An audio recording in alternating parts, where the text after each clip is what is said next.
banaanbaxa ay soo qabanqaabiyeen hay-adaha xuquuqul insaanka ee ka howlgala dalkani Jarmalka ayaa waxa uu ka dhacay magaalada Würzburg ee gobolka Bayer ee dalkani Jarmalka.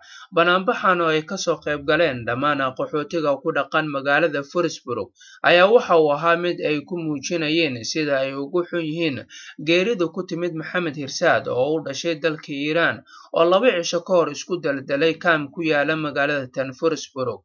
Sidoo kale banaanbaxayaasha ayaa dowladda Jarmalka ay ka dalbanayeen in isbeddel lagu sameeyo habla dhaqanka qaxootiga oo muddooyinkan dambe ahaa mid sii xumaanayay.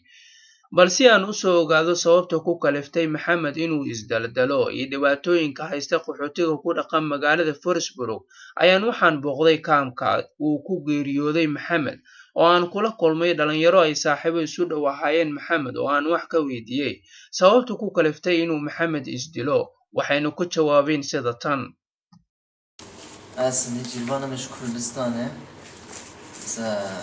mesela bir şababi havalemet kempeda hatta Almanya talabalı joy kiriya magacaygu waa Najir waxaan u dhashay dalka Kurdistan.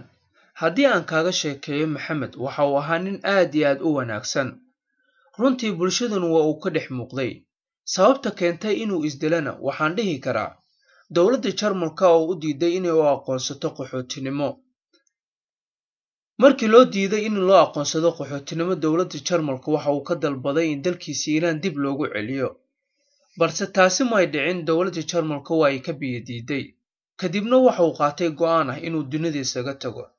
aad iyo aad ayaan ugu xunnahay geeridu ku timid saaxiibkeena Maxamed.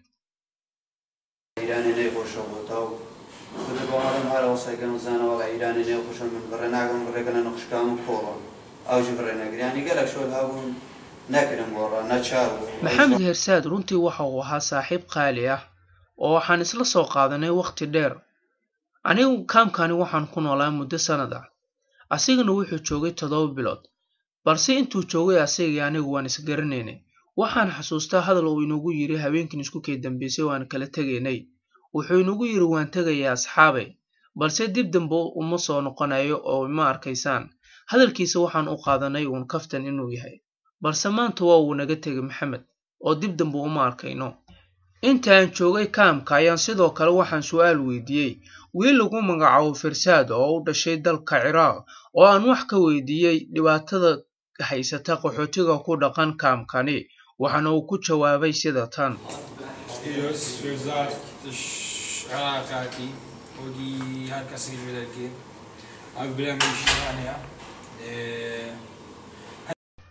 marka hore waxaan ka xumahay geeridu ku timid saaxiibkeena Maxamed Hirsaad.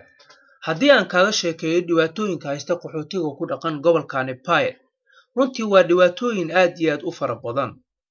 tusaale ahaan xagga shaqada markii loo eego ma aha mid fudud inaad shaqo hesho adigana uma dulqaadan kartid inaad seexato oo aad cunto oo waad fikiraysaa waxaad ka soo tagtay ehel laga yaabo inaad ka soo tagtay reer iyo caruur oo ay ku sugayaan adigu balse haddii aad ku koobnaato inaad cunto aad seexato waad fikiraysaa oo waxa kugu dhacay stress ugu dambeyn waxa laga yaabaa inaad qaadato go'aan la mid ah go'aankii uu qaatay saaxiibkeena Maxamed Hirsaad oo aad istisho.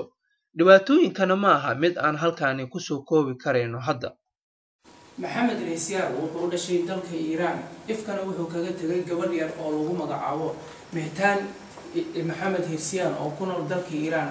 Maxamed ayaa 2 maalmood ka hor waxa uu ku geeriyooday kaamkani oo lagu magacaabo Würzburg oo ku yaala gobolka Bayer iyadoo taasina walaac weyn ay ka muujiyeen hay-adaha xuquuqul insaanka ee ka howlgala dalkani Jarmalka. Cabdi Fataax Xuseen Goli TV Somali Channel magaalada Würzburg.